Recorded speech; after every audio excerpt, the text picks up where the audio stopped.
Hey, I'm Renee, but you can call me Blade. And this is the Oh My God Show. And there is a great Jamaican icon called Louise Bennett Coverdy. And I think her final title was Right Honorable Dr. Louise Bennett Coverdy. And she was one of the persons in Jamaica that caused us to be able to be proud of our language, the Jamaican vernacular, or patois, as we say.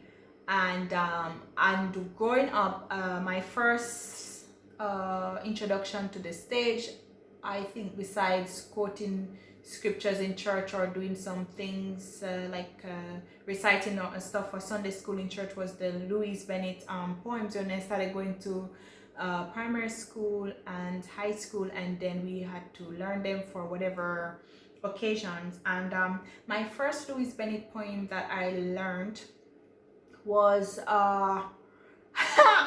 boy, it was one about Miss Millie. I don't know if I can ever remember it. One day I will do it, or if I can find it online. It was about this woman who was going to court, and she worked some obia, and she had nutmeg in her jar.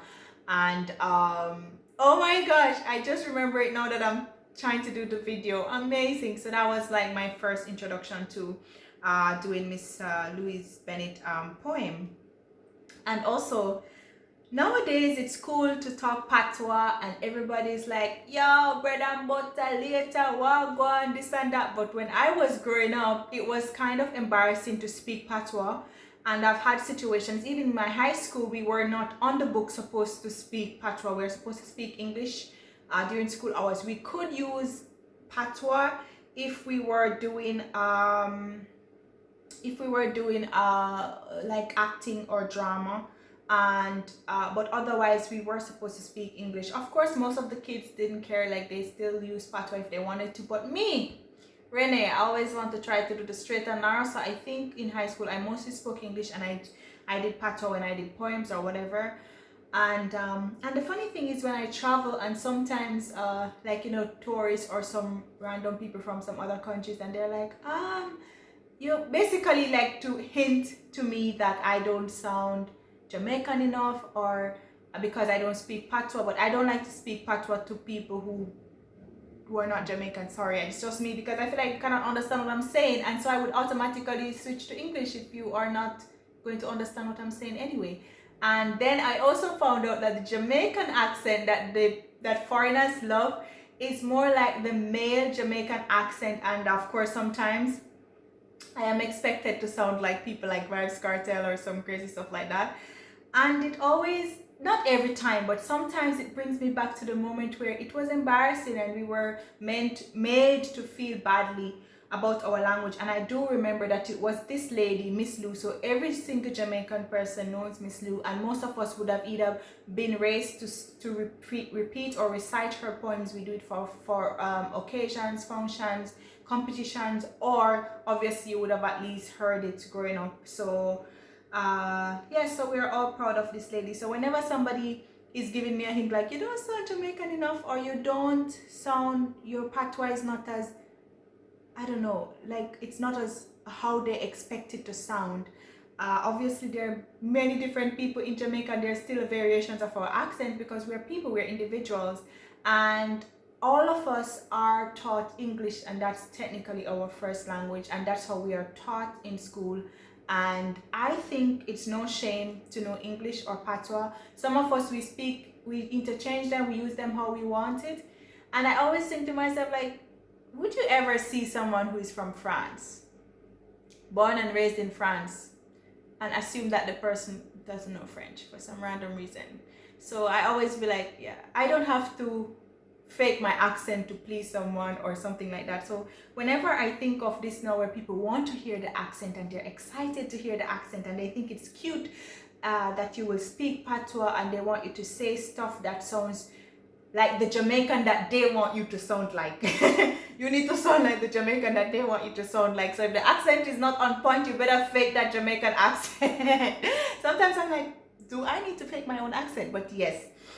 So enough of the mix-up, you guys. Enough of the mix-up. So Yes, but I always loved to, the excitement and just the joy of saying the poems. And Miss Lou, she writes poems that are so timely, because this one that I'm gonna say for you is called Dutty Tough. I don't know it by heart, so I have to read it. And it was not one of them that I grew up reciting as well. Sorry. So Miss Lou made it cool for us to use our language, and nowadays it's so cool, but it was never always the case. So whenever someone is demanding that I speak patois or demanding that I sound Jamaican, then I remember what we had to go through, it wasn't easy, not easy. I remember working in even certain office in Jamaica, and whenever because we say things like that and them and butter later, but like I had to remember to say that in the office, because that's the business language. And I don't mind, because obviously when you travel or when you talk to other people, you need to be able to communicate with people in a way that they can understand, and that is okay. So this one, it was written all that time ago, and there is a version of the same poem on YouTube with the real Miss Louise Bennett saying it. And I watched this video before I am attempting to do this, and it kind of made me a little bit emotional, because I'm like, wow, like she was just amazing. It's very difficult to obviously follow her, but I will try my best to read it with some form of expression. But just bringing me back to that, going through that part where I'm being forced, or I'm being coerced, or I'm being encouraged to use the language, and you need to sound Jamaican, and you need to sound cool, and I'm like, when I was growing up, it wasn't cool, because you did dance if you can't only talk patois. You did butu if you only know to talk patois, and obviously you're being taught English in school. So if you are talking patois out in these streets, then probably you never got school, and it's always looked down on. So yeah, all things have changed, but you know what? Life always go through this process where things are hard and stuff. So she wrote it during a very rough and difficult time, during a time in Jamaica when they were still using the pound sterling. Now we use our own money called the Jamaican dollar. But let's go. Dutty Tough by Louise Bennett Coverley. Sun a shine, but things no bright. Do pot a boil, bickle no enough. River flood, but water scarce. Y'all, rain a fall, but dirty tough. Things so bad that nowadays, when you ask somebody how them do, them afraid you take it, tell them back, so they no bother answer you. No care how much we da work for, hard times still in our shot. We dey fight, hard times are beat we. They might raise we wages, but £1 gone pound pay, and we no feel no merriment for £10 gone pan the food and £10 pan the rent. Saltfish gone up, mackerel gone up, pork and beef gone up. And when rice and butter ready, them just go on holiday. Cloth, boot, pin and needle gone up. Ice, bread, taxes, water rate, kerosene oil, gasoline gone up, and the pound devaluate. The price of bread gone up so high that we have to agree to cut we hype and bread and all turn dumpling refugee. And all them magas smarty there, where they go on like fat is sin, all them they fast with me, I left them to dumpling.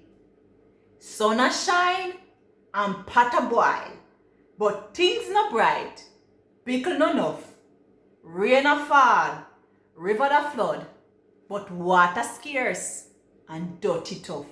Oh my gosh, you done so quick. No man, me need to say it again.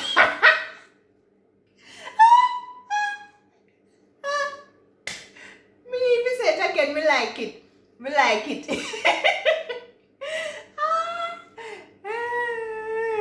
I think my neighbors are gonna think that finally quarantine has gone to my head. Me gone.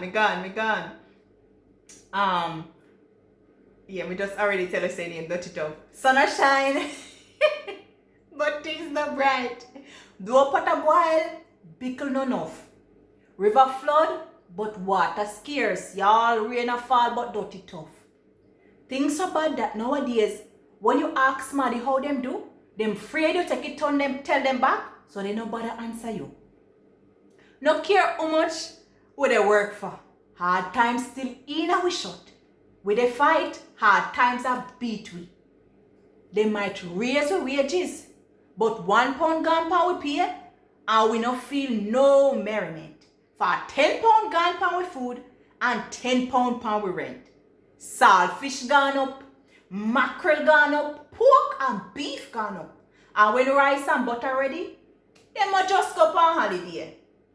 Cloth, boot, pin and needle gone up, ice, bread, taxes, water rate, kerosene oil, gasoline gone up, and the pound devaluate. The price of bread gone up so high that we have agreed to cut we hype and bread and all done dumpling refugee. And all them maga smarty there, where they go on like fatty sin, all them they were fast with me, I left them to dumpling. Sun a shine and pot a boil, but things not bright, bickle enough. Rain a fall, river da flood, but water scarce and dirty tough.